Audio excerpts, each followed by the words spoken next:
Nintendo just presented their Nindies showcase for spring 2019. Yep, plenty of games were shown, and we're going to get right into them. What were the best ones? Hot take.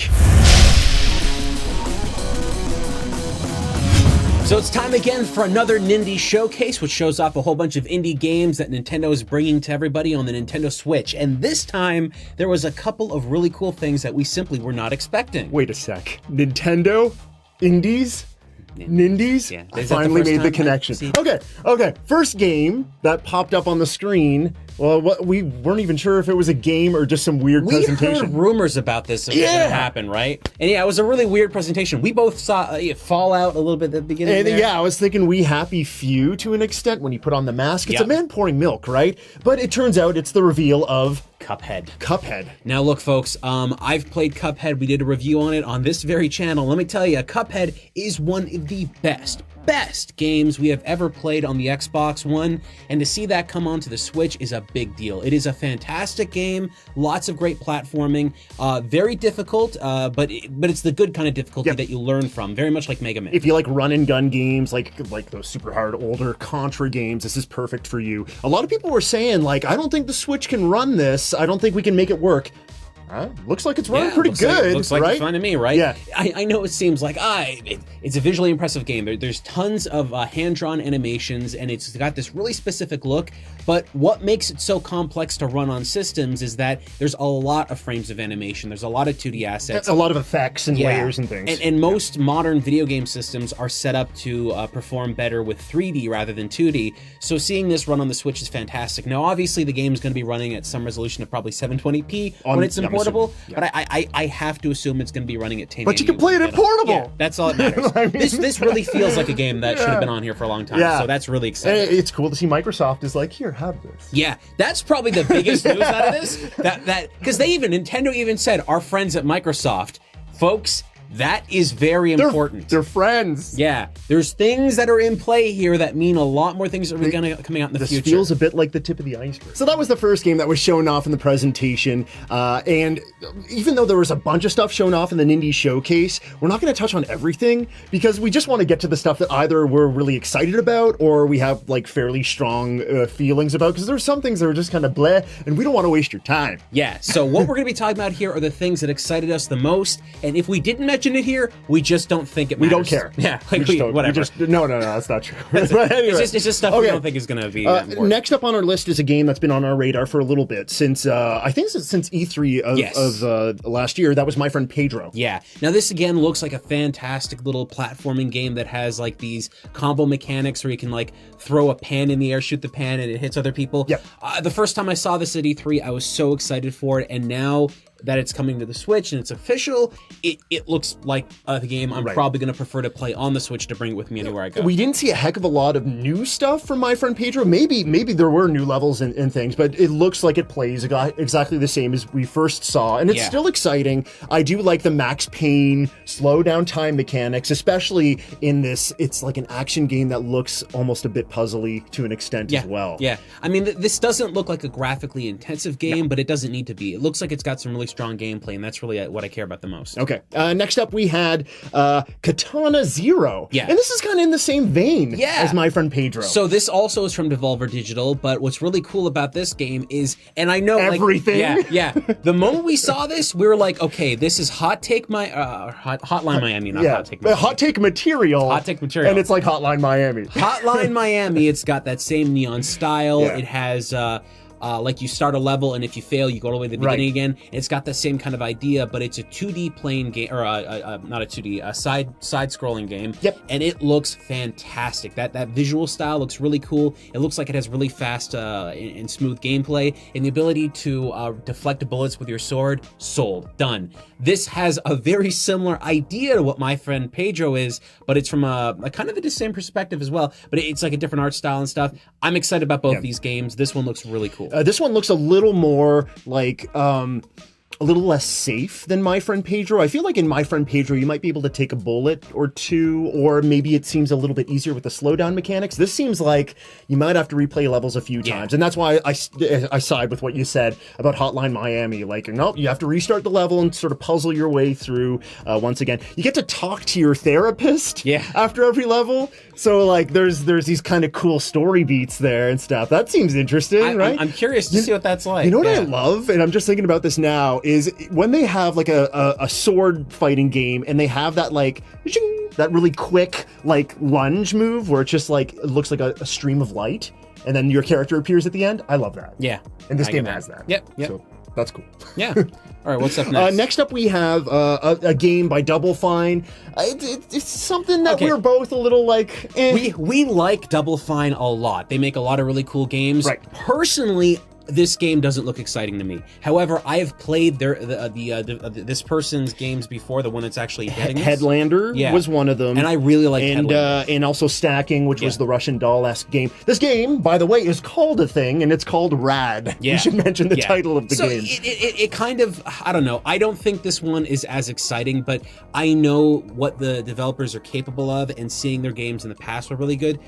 This might end up not being something that really grabs, because nothing about it really spoke to me. Nothing about it was like, wow, it's got a really cool game design or something. Yeah. It just seemed kind of basic. I was feeling some Bastion vibes from it. The movement was real slow. Yeah. Like really lumbering. I didn't dig. There's a mutation system that looks like it could be interesting to poke around with, depending on how expansive it is. But yeah, no, I totally agree with you. This looks kind of lukewarm, but it is worth mentioning because of the pedigree of the developer. Yeah. Right. Next up, the thing we wanted to talk about was a game called Pine. Now, we said that we wanted to talk about things that either we were interested in or we had like fairly like big feelings about. When Pine came up on the screen, Shane and I were watching it. We're just, well, what was your reaction? What's it trying to do? It like when I saw it, it looked kind of like Breath of the Wild, but not Breath of the Wild. And it's like, why would you bother making a Breath of the Wild game on the Switch when there's already Breath of the Wild? If you're gonna do something like Breath of the Wild, you have to introduce a concept or some kind of something there to switch it up a little bit so that you're not being put up directly against Zelda. So I don't think this game has a massive scope to it, but I don't think it's going to appeal to barely anyone. It's ugly. Yeah. And it looks like it runs like, well, it looks like it runs technically okay, but no, you're just seeing characters moving and stuff. Like I remember during the Nindies Direct, I was just like, this looks like it could have been a PS2 game, slightly remastered. Yeah, there was like a little bit of it's very strange moments in the trailer where somebody like opens up their mouth or something. There's no sound that comes out. So it's like, you didn't even finish the sounds for this. I don't know. This is the kind of stuff that worries me about the Directs. Sometimes we see too much effort or time spent on something that doesn't need it, and I don't think this game was ready to be shown off yet. Okay. Well, I'll tell you what they were ready to show off, Shane. Yeah? Some games from Vlambeer. Yes. So we're getting some classic Vlambeer games. Vlambeer does some really great stuff, some really great sprite stuff. You're a huge fan of Super Crate Box. Yes. Super Crate Box is a very simple game. Originally, I played it for free because they gave it away for free. I don't know if this version is going to be free, if you're going to have to pay for it. It is an incredibly simple game, but it's very fun to play. It's hectic. Hectic, yeah. And it's something that I don't think you're going to be spending days and days and days playing, but it's just a little quick game to enjoy once in a while. Yeah, it's one of those games that you pick up and play for a few minutes, and then you play it again in a week or whatever. But it's the other game they're bringing that I think you're more excited about. Yeah, dude, I love Nuclear Throne. I played Nuclear Throne a lot, and it is a roguelike game, like a shooter, a twin stick shooter. Kind of feels like a twin stick shooter. Again, very hectic. Vlambeer's known for their hectic games. And I love all the little sort of like minor mutations that your characters get in that game. I trust Vlambeer as a developer. It could be because of the titles that we've spoken about. So the next thing that was announced, even though it didn't look like the most exciting thing, you said, I'm not interested in that. But like, I was just like, give it a chance. It's Vlambeer. That's Ultra Bugs, which is the first part of what's going to be Vlambeer Arcade on the Switch. Yes. I'm more excited for Vlambeer Arcade as a product than I am what was shown off with Ultra Bugs. Having multiple bite-sized games is really interesting. It's just what I was shown there didn't excite me. It just looked very bland to me, and there's very little movement going on beyond your craft that you're moving around in the scene. So for me, I agree with Adam. It's the idea of what it is more exciting than the actual execution of this one bite-sized game. However, the concept of having a bunch of smaller games that combined make one interesting experience, I think that's cool. So this is more of a promissory note of things to come rather than this looks really cool, you should be playing this. Yeah, okay. Next up, we're going to talk about a game that I really was not expecting. This is a game I played the NES version of this, and it recently came onto the NES Switch Online service. Yes. And that's Blaster Master Zero 2. Now, I played Blaster Master Zero on the Switch. It was one of the very first games I played way early on. Shout out to Matt at Nishi Creates, because we've actually... He's a great guy. Yeah, we've spoken to him a bunch of times. This is something I want to say I'm more excited about than almost anything else that they've shown off, because Blaster Master Zero took everything that the original Blaster Master game was and made it better. It was like, what if Blaster Master was released on the Super Nintendo with a visual upgrade? And that's what you get here. It's pretty much the same game from the original, but then they improved upon the mechanics on there and just made it a really strong game with a lot of cool stuff. Plus, I want to say, like, better story pieces, because the story beats in the original were really weird. What do you mean? You didn't chase your frog into a hole and then find your... There are still those aspects. Your female ship? I'm just saying, it's a little bit better. Now, what I'm excited about, though, is that we did get a sequel to the original game years and years and years ago, but now it looks like we're getting a sequel that falls more in line with making a sequel to this Zero game. So this is really cool. I don't believe enough people out there play Inishi Creates games to really understand how good they are at 2D assets and graphics. But when you go to play one of their games, it doesn't feel like something that someone is just modifying together to make it look like an old game. It feels like something that legitimately could have existed in the past on an older system and done with a high degree of style that you don't see anywhere else. Great point. That's the one thing. I didn't play Blaster Master Zero, so Shane's more knowledgeable about that first title than me. But just seeing their games in general, you can tell they have laws. To like, no, our color palette has to be this, the sprites need to look like this. And I dig that so much, dude. Blaster Master Zero 2, even though I didn't play the first one, I'm definitely going to jump into the first one now. Wish there was a physical release. I'm pretty sure there wasn't. Yeah. I mean, it's like, this game is only $10. It's only $10. Seriously, that's a pretty good price. They should make a collection of 1 and 2, Blaster Master Zero 1 and 2, physically on the Switch. Yeah. You guys agree with me, don't you? Yeah. We'll see what happens. It looks great. Okay, there's one more title that we wanted to talk about. Oh, a little thing that they showed off at the very end. Oh, yeah, I forgot about this. You may have played... Okay, let's make this clear. Adam and I have completely different opinions on this game. Crypt of the Necrodancer. I do not like it. The way that you have to move to the beat, the way that the gameplay is done to the beat, if you don't know how the game works, is that your character, there's a song that's playing, and your character literally has to move to the beat of that song, has to attack to the beat of that song, and I do not have any rhythm. My soul is empty. So when I go to play that game, I can't play it well, and I really thoroughly do not enjoy my time with it. It feels like a Guitar Hero game that's forcing you to do something, and I hate every minute of playing it. Love the visual style, love the music, but with that said, Adam, you like it a lot more. Yeah, okay. And I have to admit, like, even though I do play a lot of roguelikes, or roguelites, if you want to call it that, this is one game that I didn't dig into as much as, let's say, Nuclear Throne, but I did really enjoy it. And I do like rhythm games, and I do think I have a little bit of rhythm, even though it's not all that much. You're a musician. You can actually... I don't have that. I don't have that. Musician. Yeah. But he's played the guitar. I've seen him. I'm in there with you. Graphically, it's wonderful. I love sprite work, and the music's really good. I dig the rhythm thing because it's another part of that roguelike mechanic structure where, like, okay, roguelikes or roguelites are already really hectic because you could die at any moment, and then there's a possibility that you'll lose everything and have to start from the very beginning. You have that, and then you have a time mechanic with it. Like, I understand why people are pushed away from that. It's like, no, like, the stress levels they're so high, right? But I love that, man. I really do enjoy that. So I was excited just to see, oh, this looks different. This looks like a sequel.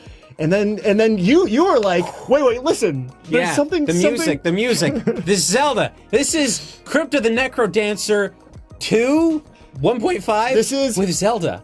Crypt of the Necrodancer, Cadence of Hyrule, or Cadence of Hyrule, Crypt of the Necrodancer. I'm seeing reports featuring The Legend of Zelda. Yes. Yeah. So what you're getting is this, from what we can tell, and this is still early days, it looks like a Crypt of the Necrodancer style game with the Legend of Zelda universe and characters. So that seems to be the idea. And it really doesn't look like they're just like at the last minute, oh yeah, we'll just have Link in here. Oh no. Oh no. There was certain a lot of assets. A lot of assets. Villains. Man. We're talking about backgrounds. Of course, and the general soundtrack. style. The soundtrack is so important too. This looks like something that might be a bit bigger. Now, I'm interested in trying it, but I firmly believe I'm not going to like this game. I'm going to like sit behind you with a yardstick and hit you on the shoulder. Stay on the beat, Shane. Like a piano instructor. That's what I need. Look, a metronome or something. We have seen Zelda games get produced by other companies in the past that are not directly from Nintendo. Hyrule Warriors. Yeah, and they kind of sort of always work out that well. Yeah. So maybe this has a better chance.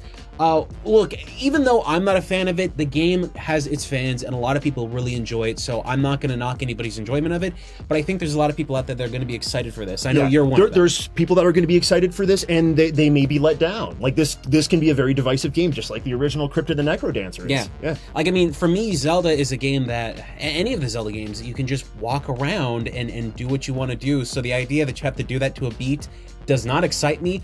You heard a little bit of the music they were using in the trailer, which might be an indication of what the music might be like in that, but I don't know.